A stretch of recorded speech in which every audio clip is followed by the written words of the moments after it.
प्यारे बच्चों, आपका एक बार फिर स्वागत है।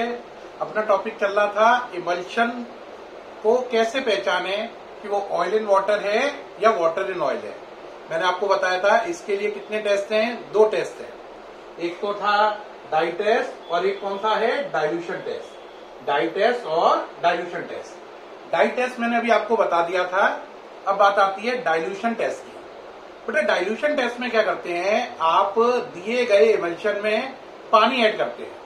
आप दिए गए इमल्शन में क्या ऐड करते हैं, पानी ऐड करते हैं। अगर पानी डालोगे, बताओ दूध में, तो क्या होगा। जाहिर सी बात है, अगर आप दूध में पानी डालोगे तो दूध पतला हो जाएगा। लेकिन अगर आप मक्खन में, पिघले हुए मक्खन में या घी में पानी डालो तो क्या होगा। अगर घी में पानी डालोगे तो साफ साफ देखोगे कि पानी घी में घुलेगा नहीं, 2 अलग अलग लेयर बन जाती हैं, एक पानी की और एक घी की। बिल्कुल उसी प्रकार से बात को समझो। अगर आपने ऑयल इन वाटर है, अगर आप उसमें पानी डालोगे तो वो डाइल्यूट हो जाएगा, जैसे मिल्क हो जाता है। लेकिन अगर ये वाटर इन ऑयल है तो आप इसमें पानी डालोगे तो ये डाइल्यूट नहीं होगा।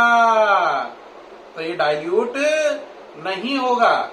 जैसे अभी मैंने बताया कि घी में पानी डालने पर वो डाइल्यूट नहीं होता, बल्कि कितनी लेयर बन जाती है, 2।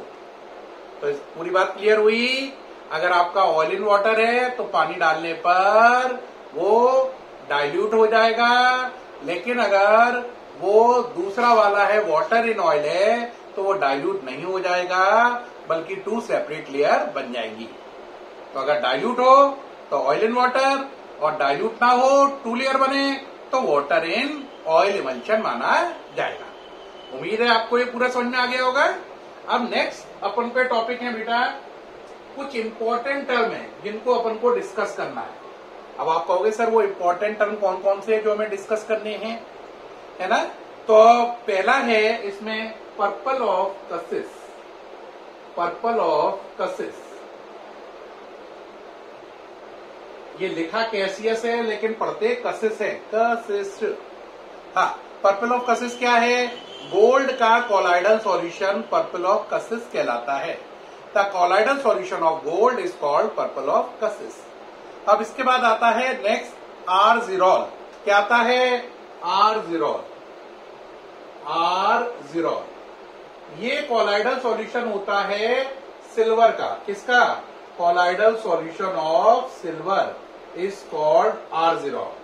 और पर्पल ऑफ कसिस क्या था, कोलाइडल सॉल्यूशन था किसका, गोल्ड का, पर्पल ऑफ कसिस। ये था कोलाइडल सॉल्यूशन किसका, गोल्ड का। और ये किसका है, एजी का। बात समझ में आई। अब 2 टर्म और रहते हैं काम काम के। एक आता है ऑयल्ड एग और एक आता है एक्वाड एग। कितने टर्म हो गए, 4। ऑयल्ड एग क्या है, colloidal solution of graphite in oil.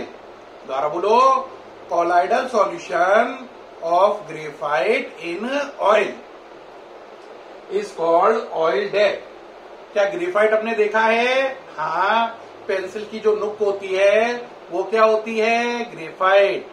तो उसका कोलाइडल सॉल्यूशन बनाओ ऑयल में तो कहलाएगा ऑयल्ड एग। और अगर ग्रेफाइट का कोलाइडल सॉल्यूशन ऑयल की जगह आप पानी में बनाएं, ऑयल की जगह पानी में बनाएं, तो उसे बोलेंगे एक्वाड एग। क्या बोलेंगे, एक्वाड एग। क्या आपको चारों समझ में आए टर्म, एक बार रिपीट करें। बिल्कुल, पहला बोलो, सब बच्चे नाम प्रोनाउंस करें। पर्पल ऑफ कसिस, ये क्या है, colloidal solution of gold. Colloidal solution of gold. दूसरा क्या है, दूसरा है आर्जिरॉल। ये क्या है, कोलाइडल सॉल्यूशन ऑफ सिल्वर, चांदी का। तीसरा क्या है, oildag, colloidal solution of graphite. किसके अंदर, इन ऑयल। और लास्ट क्या है, एक्वाड एग। बोलो, colloidal solution of graphite in water. Colloidal solution of graphite in water. तो ये सारे टर्म क्लियर हो गए, purple of Cassius, argyrol, oildag, aquadag. सारे समझ में आए। अब नेक्स्ट टॉपिक लेंगे जेल। क्या लेंगे? जेल। अब नेक्स्ट टॉपिक है जेल। जेल क्या है बच्चों? देखो समझो, देखो बेटा, जनरली जो कोलाइडल सॉल्यूशन होता है ना, उसमें कोलाइडल सॉल्यूशन को जनरली हम 3 पार्ट में बोलते हैं, सॉल्व, इमल्शन और जेल। मतलब समझना जरा क्या मतलब हो रहा है। सॉल्व का मतलब है डीपी और डीएम के बारे को लेकर ही बात करेंगे। डीपी डीएम, डीपी और डीएम। अगर आप जो डीपी ले रहे हैं, सॉलिड को लिक्विड में बोल रहे हैं, ये सॉलिड है, ये लिक्विड है, तो ये सॉल है।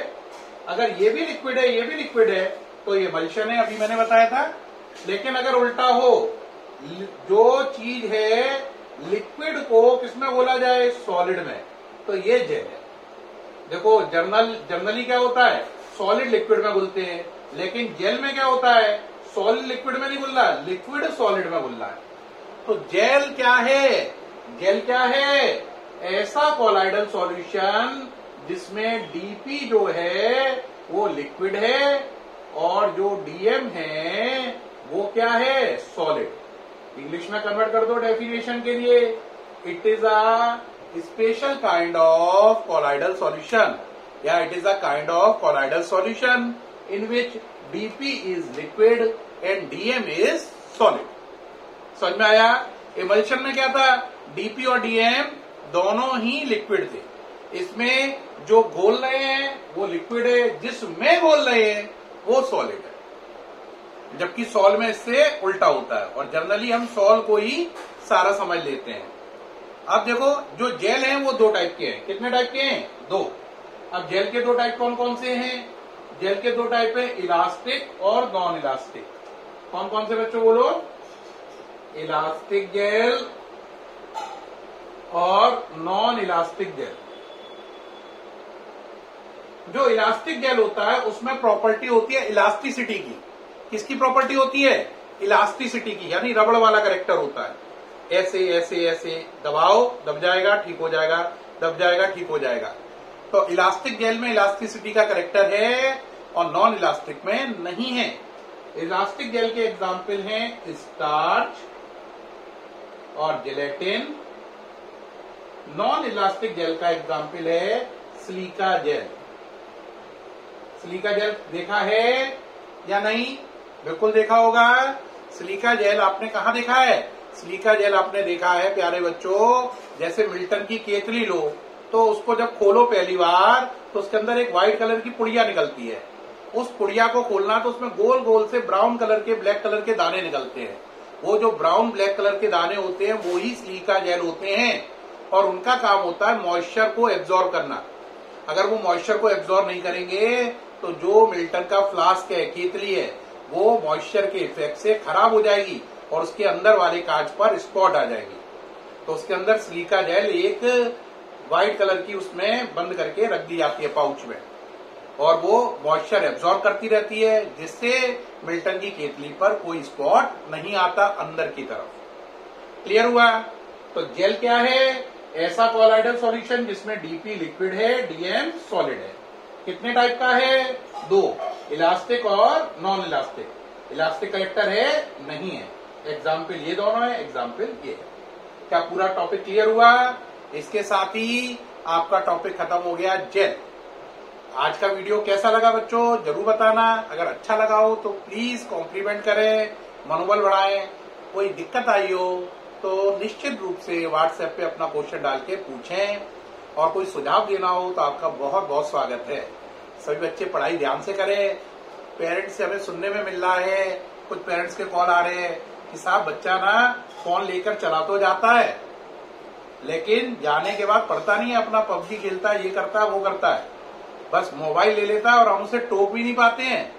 वो हमें बुद्धू बनाता रहता है और हम पता भी नहीं कर पाते। हम तो सोच रहे हैं पढ़ रहा है, उस दौरान पता चल रहा 3 घंटे पबजी खेल रहा है। बच्चों, ऐसी चीटिंग का कोई फायदा नहीं है। ये चीटिंग अगर करोगे तो बेटा मार्च के एग्जाम में आंखों में से मोटे मोटे आंसू गिरेंगे और याद आएगा कि बहुत गलत किया, क्योंकि गलत का परिणाम गलत ही होगा। बोया पेड़ बबूल का, आम कहां से हो। है ना। इसलिए आम अगर खाने हैं तो आम का पेड़ लगाओ, बबूल का नहीं। अगर अच्छे बोर्ड में नंबर लाने हैं तो ईमानदारी से पढ़ाई करो। पेरेंट्स को डिसीव करने से बेटा पेरेंट्स का नहीं, तुम्हारा ज्यादा नुकसान है। मुझे उम्मीद है आप बहुत समझदार हैं, इन बातों का पालन करेंगे और ईमानदारी से पढ़ेंगे बेटा। Thank you very much for joining us. Thanks.